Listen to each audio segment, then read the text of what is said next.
எனக்கு ஒப்புவித்ததான செய்தியுடைய வசனம் ஹாபகுக் தீர்க்க தரிசனம் 3ஆம் அதிகாரம் 1-2 வாக்கியங்களை வாசிக்கிறோம். Book of Habakkuk chapter 3 verse first and second verses.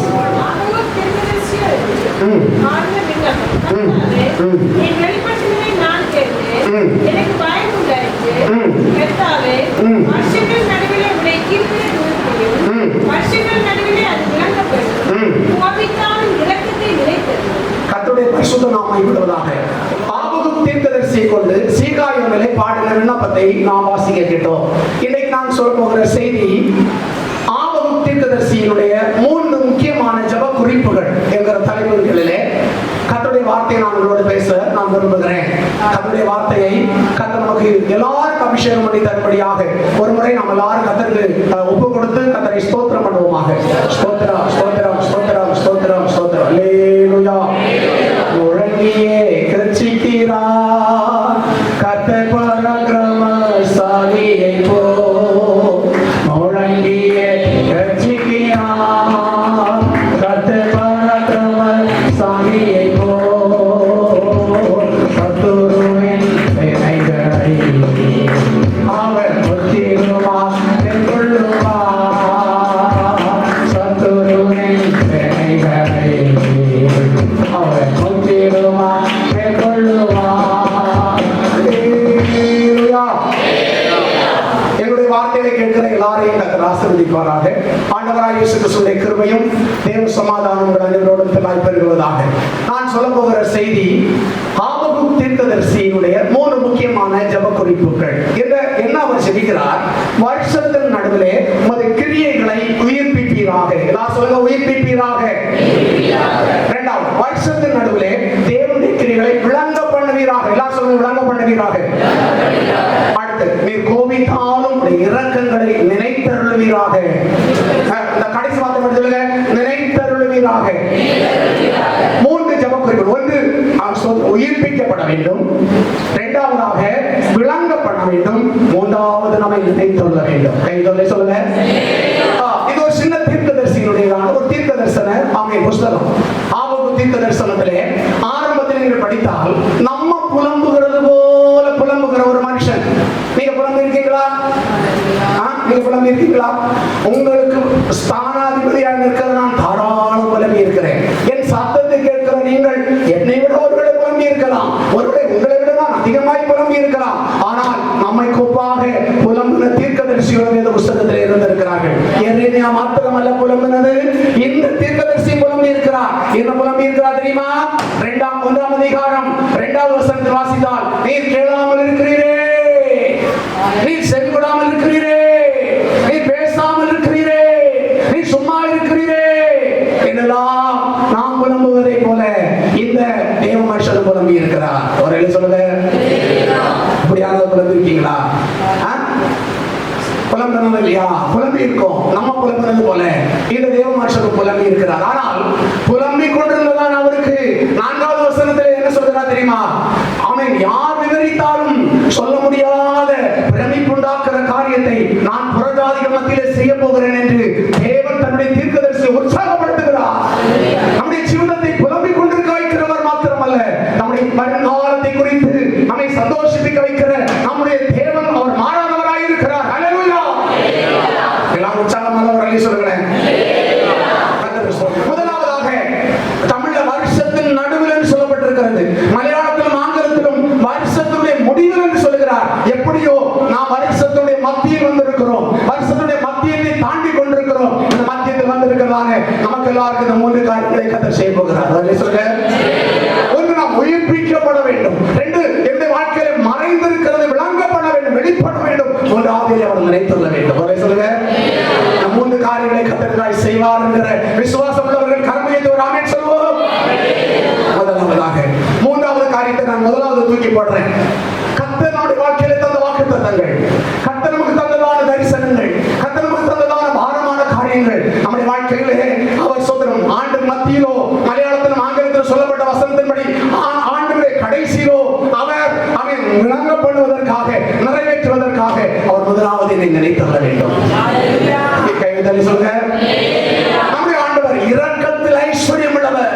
அவர் இரக்கப்படுகிற தேவன். அவர்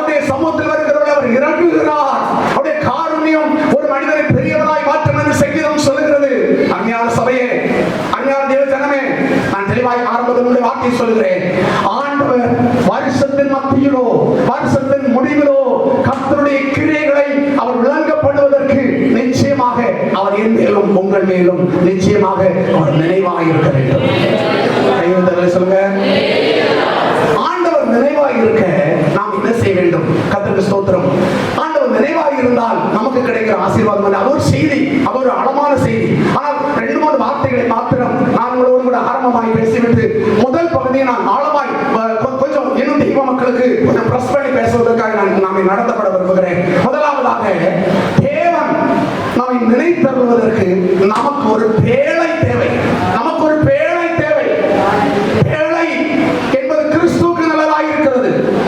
கிறிஸ்துவுக்குள்ளே இருக்கிற ஒரு மனுஷனை அவர் கட்டாயம் நினைத்தரலாமல் விட மாட்டார். கைவிட்டவர்களை சொல்லுங்க. ஆண்டவரே சொல்லுங்க. அல்லேலூயா. உதாரணம், வேதவசனத்தில் நினைத்தருளான நோவாவுக்கு வருவோம். ஆதியாகமத்தின் புஸ்தகம் 8ஆம் அதிகாரம் 1வது வசனத்தை வாசியுங்கள். தேவன் நோவாவையும் அவருடனே பேழையிலிருந்த சகல காட்டு மிருகங்களையும் சகல நாட்டு மிருகங்களையும் நினைத்தருளினார். ஆபகுக்கினுடைய 3 ஜெபத்தில் 3வது ஜெபம் நினைத்தருளினார். தேவன் நினைத்தருளுவதற்கு தேவ ஜனத்திற்கு ஒரு பேழை தேவை. பேழை கிறிஸ்துவுக்கு நல்லதாக இருக்கிறது. தேவ அவை சோதரம் சமூகத்துக்கு நல்லதாக இருக்கிறது. தேவ சமூகத்தில் இருக்கிற தேவ கிறிஸ்துவை தரித்திருக்கிற ஒரு மனிதனை அவர் நினைத்தருளாமல் விடவே மாட்டார். அவரை சொல்லுங்க. நீங்கள் கிறிஸ்துவாகிய பேழைக்குள்ளே நீங்கள் அடைக்கப்பட்ட ஒரு அனுபவத்தில் இருந்தால் கட்டாயம் அவர் நினைத்தருவார். ஆமென். அல்லேலூயா. தேவன் யாரை நினைத்தருளுகிறார்? பேழையில் இருக்கிற ஒரு மனிதனை நினைத்தருளுகிறார். அவன் நோவா, அவன் கிறிஸ்துவுக்குள்ள இருக்கிற அனுபவத்துக்கு ஒப்பாக அந்த காலத்தில் அவன் பேழையை உண்டாக்கி அதுக்குள்ள வந்துட்டான். அப்ப பேழைக்குள்ள இருக்கிறவன் யார் நினைக்கணும்? நமக்கு தெரியும். பேழைக்குள்ள இருக்கிறவனுக்கும் ஜலப்பிரளயம் அம்மை ஸ்தோத்திரம் வந்தது. ஆனால் ஜலப்பிரளயம் அவனை தாக்கவில்லை. ஜலப்பிரளயத்துக்கு மேலாக அவன் உயர்ந்தான். அந்த ஜலப்பிரளயத்தின் மேல் உயர்ந்தவனுக்குள்ளும் சில நெருக்கடியான சூழ்நிலை, சில கஷ்டமான சூழ்நிலை, சில பாரமான சூழ்நிலை, சில நிர்பந்தமான சூழ்நிலை அவன் நோவாவையும் குடும்பத்தையும் அவனுடைய மனைவியையும் சேமையும் காமையும் யாவத்தையும் நெருக்கின போது அவன் நோவாவுக்குள்ளேயே ஒரு வேதனை. என்னை ஒருவர் நினைத்தர மாட்டாரா என்று நினைத்து அவன் தேவ சமூகத்தில் நெருக்கத்தோடு கேட்டபோது கர்த்தர் அவருக்காய் ஒரு காற்றை வீச பண்ணினார். கர்த்தர் ஒரு காற்றை வீச பண்ண போது அந்த காற்றானது அவன் கொந்தளித்துக் கொண்டிருக்கிற ஜலப்பிரவாகத்தை அமர பண்ணி பேழை அமர பண்ணி பேழையிலிருந்து நோவாவை வெளியே கொண்டு வந்தது உண்மையானால் இந்த பகல் வேலை நெருக்கத்தோடு பாரத்தோடு கஷ்டத்தோடு சஞ்சலத்தோடு இருக்கிற நோவாவை உனக்காய் ஒரு காற்றை வீச பண்ணுவார். உனக்காய் ஒரு காற்று வீசப்படும். அந்த காற்று வீசுகிற நேரத்தில் கர்த்தரை வெளியே கொண்டு வந்து உன்னை செழிக்க பண்ணுவார். கையை வைத்து சொல்லுங்களேன். தேவன் நினைத்தொழினால் என்ன நடக்கும் தெரியுமா? அவர் ஆசீர்வதிப்பார். ஆமென். அவர் வர்த்திக்க பண்ணுவார். வேதவசனத்தை நாம் நேசிக்கிறதுனாலும் வாசிக்கிறதுனாலும் கை கொள்ளுகிறதுனாலும் எப்படி நாம் வர்த்திக்கப்படுகிறோமோ ஆசீர்வதிக்கப்படுகிறோமோ இதுபோல அவருடைய நினைவுக்குள்ளே இருக்கிறவங்களை அவர் ஆசீர்வதிப்பார். அவரே சொல்லுங்க. 2வது ஒரு மனிதனை கர்த்தர் நினைத்தருளினார். ஏசாயா 38ஆம் அதிகாரம் 1வது வசனம். எசேக்கியா என்கிறதான ராஜா, யூதாவின் ராஜாவாகிய எசேக்கியா கர்த்தருடைய நம்பிக்கையில் உறுதியாக இருக்கிறார். கர்த்தருடைய நம்பிக்கையில் மாறாமல் இருக்கிறார். கர்த்தருடைய நம்பிக்கையில் மாறாமல் இருக்கிறதான எசேக்கியாவை ஒரு கொடிய வியாதி தாக்குகிறது. என்ன வியாதி தெரியுமா? சோத்திரமா பிளவை என்கிறதான பதம் தமிழ் வேதாகமத்தில் இருக்கிறது. ஏன்னா மலையாளத்தில் இருக்கிறது நான் வாசிக்கல. ஆங்கிலத்தில் ஒரு மொழிபெயர்ப்பில் he was affected from the cancer. Cancer வியாதினால் பாதிக்கப்பட்ட ஒரு மனுஷன் எசேக்கியா ராஜா. என்ன சொல்லுங்க. இன்றைக்கு வரை சமீபத்தில் வந்ததான கொரோனாவுக்கும் கண்டுபிடிச்சது ஊசி எடுக்குமோ சொல்லத்தை குத்தி கட்டுமோ அது எனக்கு தெரியாது. ஏதோ ஒண்ணு கண்டுபிடித்தான் சொல்லிட்டு ஏதோ ஒரு பரிகாரம் செய்கிறார்கள். இன்றைக்கு வர வேதாகம காலம் முதல் இன்றைக்கு வர மனுஷனை கார்ந்து தின்னுகிற ஒரு கொடிய வியாதியாக்கும் கேன்சர். சரியான மருந்து இதுவரைக்கும் அதுக்கு கண்டுபிடிக்கவில்லை. ஆனால் நல்லா மனசிலாக்கணும். கேன்சர் வியாதியில் பாதிக்கப்பட்டு மருந்து மாத்திரை சாப்பிடுவதற்கு பணம் இல்லாத மனிதன் அல்ல. ராஜாவாகிய இந்த எசேக்கியா மரணகரமான வியாதியிலே இருந்த போது ஏசாயாவிலே நீங்க வாசிக்கும் போது வாசிங்க 38ஆம் அதிகாரம் அதனுடைய 3வது வாக்கியம். கர்த்தாவே, நான் உமக்கு முன்பாக உண்மையும் உத்தமமாய் நடந்து பார்வைக்கு நலமானதை செய்தேன். உமது பார்வைக்கு நலமானதை செய்தேன் என்று நினைத்தருளும் என்று விண்ணப்பம் பண்ணினார். ஒரு நெருக்கத்தில் இருந்த நோவாவை தேவன் நினைத்தருளினார். இரண்டாவது வியாதியில் இருந்ததான எசேக்கியா ராஜாவை நினைத்தருளினார். மருந்து வாங்குவதற்கு காசு இல்லாதவன் அல்ல, மருத்துவமனைக்கு போவதற்கு வாகனம் இல்லாதவன் அல்ல, உதவி செய்ய மனிதன் இல்லாதவன் அல்ல, எல்லா செட்டப்பும் இருந்தவென்றும் மரணகரமான வியாதியில் இருந்த எசேக்கியாவை நினைத்தருளி கீழே வாசித்தால் தெரியும் 15 ஆண்டுகள் ஒரு ஆயுசு காலத்தை கர்த்தர் நீட்டி கொடுத்தாரே. நம்முடைய தேவன் நினைத்தருள்வாரானால் பேழையில் வெளியே கொண்டு வந்து பெருக பண்ணுவார். நினைத்தருள்வாரானால் வியாதியை சுகமாக்கி ஆயுசு காலம் எல்லாம் உங்களை சுகத்தோடு பாதுகாப்பார். கைவிட்டதை சொல்லுங்க, சதமாதான் ஒரு சொல்லுங்க. அல்லேலூயா. மூன்றாவது நினைத்தருள்கிறதற்குரிய சூழ்நிலை ஒன்று, நெருக்கத்தில் இருந்த நோவாவை அவர் நினைத்தருளி விசாலமாக்கினார். 2 வியாதியில் இருந்த எசேக்கியாவை அவர் சுகமாக்கி அவர் ஒரு ஆயுசு காலத்தை கொடுத்தார். மூன்றாவது சங்கீதத்தில் நான் உங்களுக்கு சொன்னேன் 132ஆம் சங்கீதம் 1வது வசனத்திலே ராஜாவா இருந்த தாவீது சொல்லுகிறார். தாவீது பாடுகிற ஒரு பாட்டு வாசியுங்கள். தாவீது சகல உபத்திரவத்தையும் நினைத்தருளும். தாவீதை நினைத்தருளினார். ஒரு சொல்லுங்க, தாவீதை நினைத்தருள காரணம் என்ன? தாவீதை நினைத்தருள காரியம் என்ன? நமக்கு தெரியும். தாவீது திறமை இல்லாத ஆளு, படிப்பிலே ஞானம் குறைந்த ஆளு, அவன் குடும்பத்திற்கும் சொந்த பந்தங்களுக்கும் அவன் ஒரு விசேஷமான மனிதன் அல்ல. ஆகினால் கொஞ்சம் ஆடுகளை கொடுத்து வனாந்தரமான சூழ்நிலையிலே அனுப்பிவிட்டதான குடும்பம் தாவீதை நினைக்கவில்லை. தாவீதை குடும்பம் நினைக்காத இடத்திலே கர்த்தர் நினைத்தருள்வதற்காக விண்ணப்பித்த போது தாவீதுடைய விண்ணப்பத்தை கர்த்தர் கேட்டு தாவீதை நினைத்தருளி இன்றைக்கு வரைக்கும் தாவீதின் சிங்காசனம் மாறி போகவில்லை.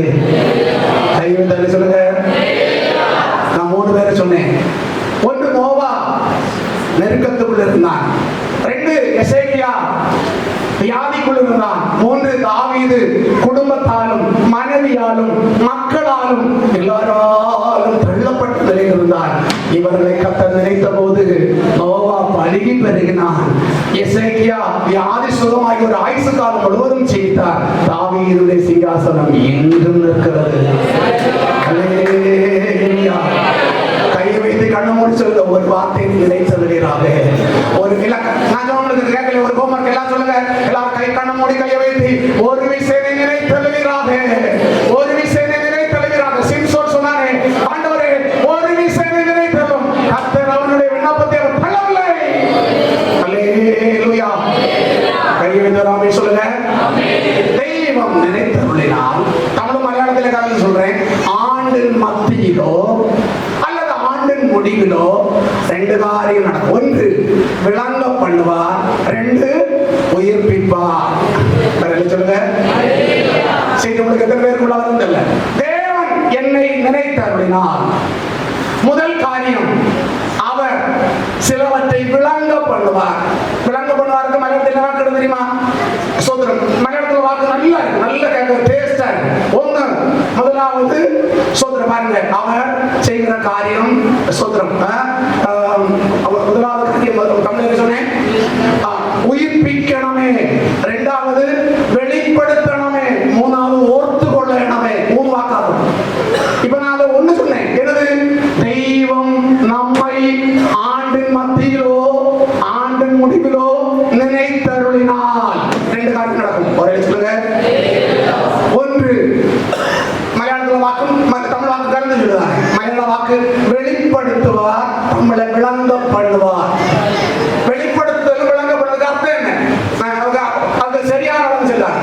என்னை குறித்து ஒரு வாக்கு தத்துவம் தேவன் தந்து, அந்த வாக்கு தத்துவம் மறைந்திருக்கிறது. மறைந்திருக்கிற வாக்கு தத்துவம் அமை சோதரம் வெளிப்பட்டு வருவதற்கு தான் சோதரம் விளங்க பண்ணுதல் என்று பெயர். விளங்கப்படுதல் என்றால் அதுக்கு அர்த்தம் என்ன? அது விளங்கப்படுதல் என்றால் அதுக்கு அர்த்தம் என்ன? ஏதோ ஒன்று மறைந்திருக்கிறது, இருக்கிறது, உள்ளே இருக்கிறதுடைய மூடியை கலத்தி அதில் இருக்கிற ஒரிஜினலை ஆண்டவர் வெளிப்படுத்த போகிறார். அதுதான் இந்த ஆபத்துக்குரிய இழப்பு. சந்தோஷப்பட சொல்லுங்க. சபை மக்களே, சபையிலே கர்த்தருக்கு சேவை செய்கிற ஜனமே, அழைக்கப்பட்ட சபையை உங்களுக்கு தெய்வம் தாராளமாக்கு தந்தங்கள், தாராளம் தரிசனங்கள், தாராளம் சொப்பனங்கள், தாராளம் தேவனுடைய உடன்படிக்கைகளை தேவன் வாங்கி அள்ளி வாரி தந்தார். அது ஏதோ நம்முடைய அவிசுவாசத்தினாலோ, ஏதோ ஜெப குறைவினாலோ, ஏதோ காலங்கள் நிறைவேற தாமதித்ததுனாலேயோ, ஏதோ சாரம் சொந்த சாம்பல், சில மண்ணு, சில அழுக்கு, சில சரிவுகள் மூடி கிடக்கிறது. மூடி கிடக்கிறதை கர்த்தர் மாற்றுவாரையானார். ஆண்டு மத்தியிலே விளங்கப்படுவார். ஆண்டு மத்தியிலே விளங்கப்படுவார்.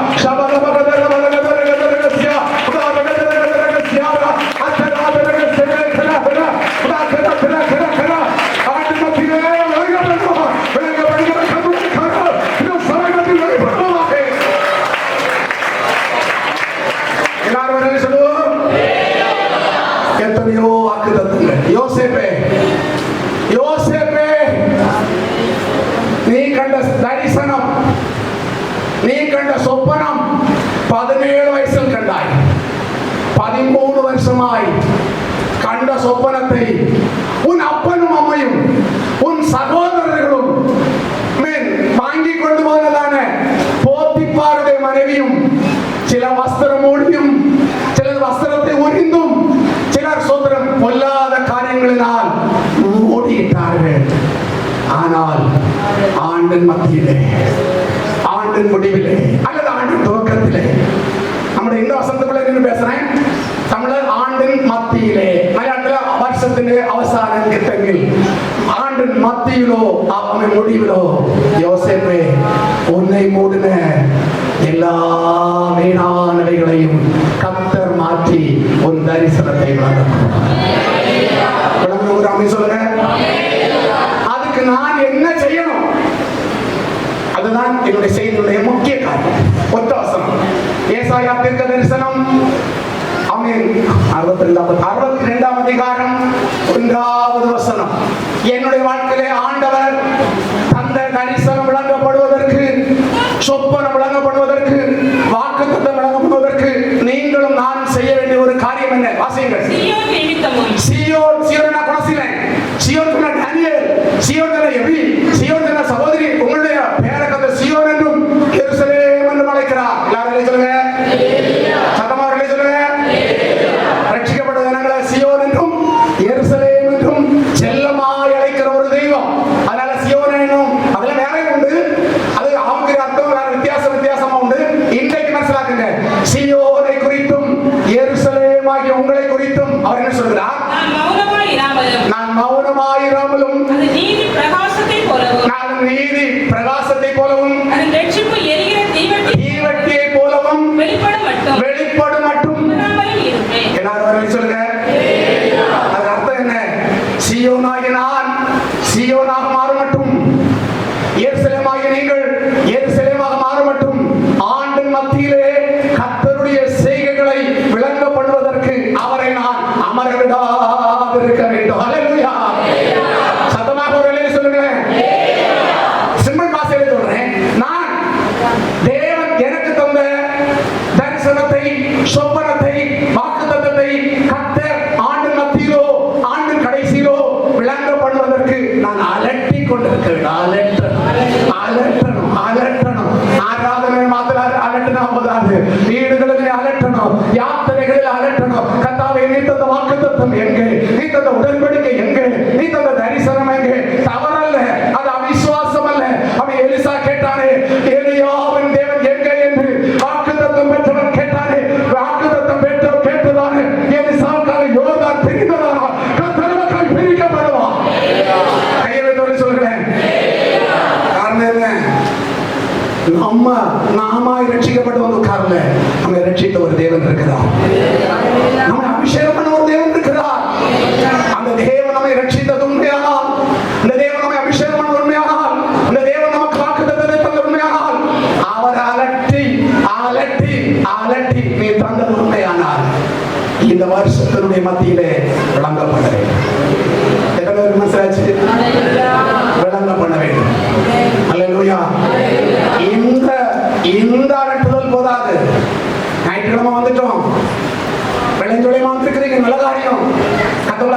செய்வாராக.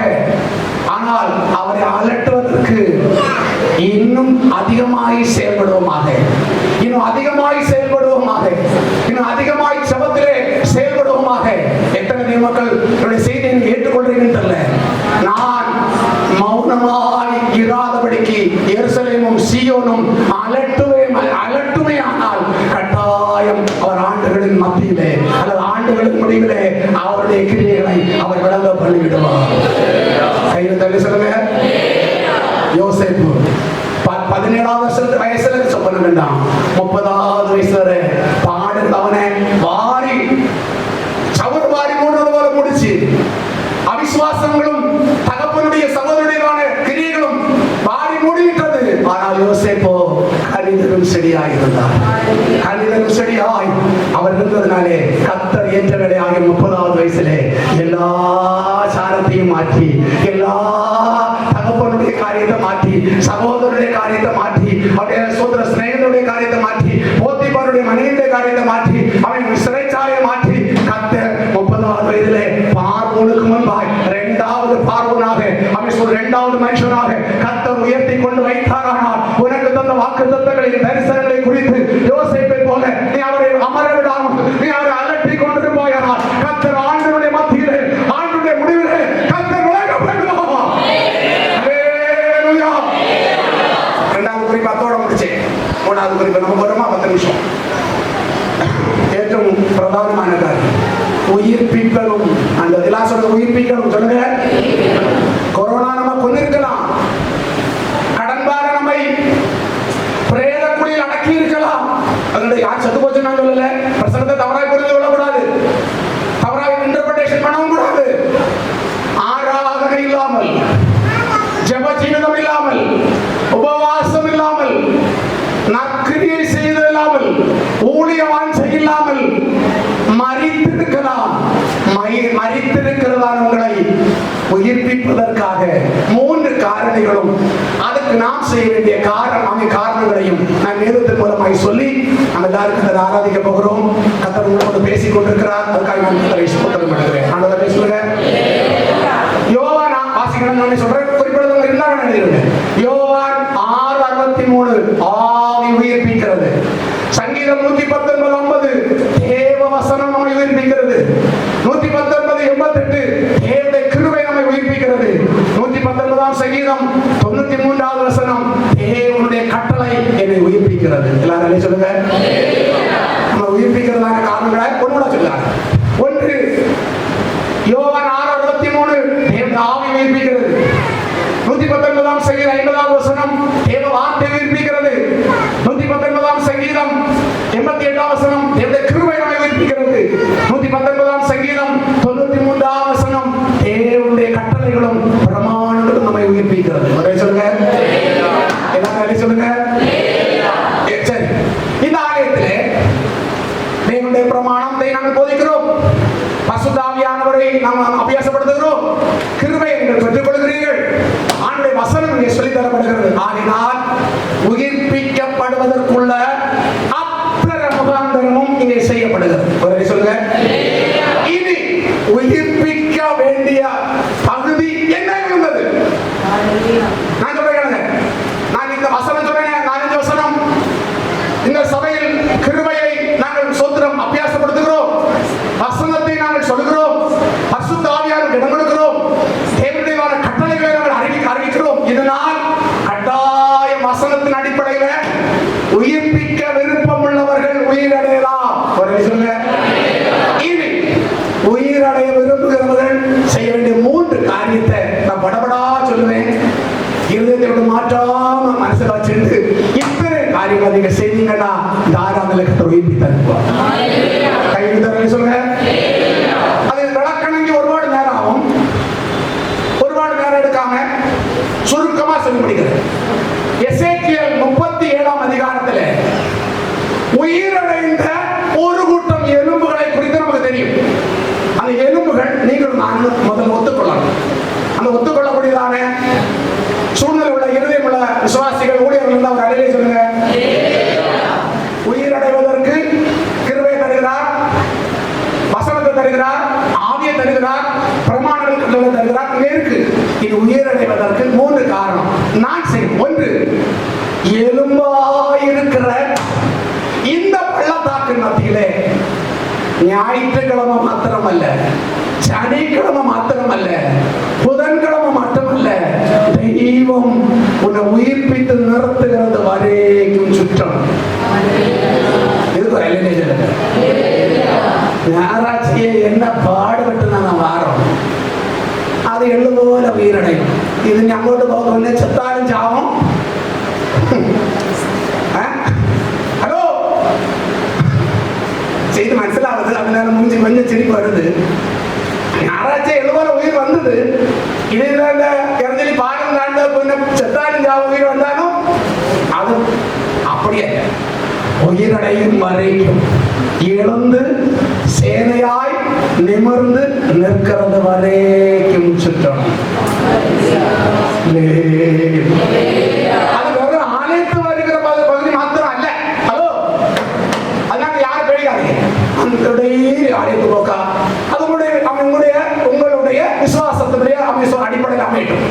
வெறும் ஆலயத்து போகிற காரியம் அல்ல.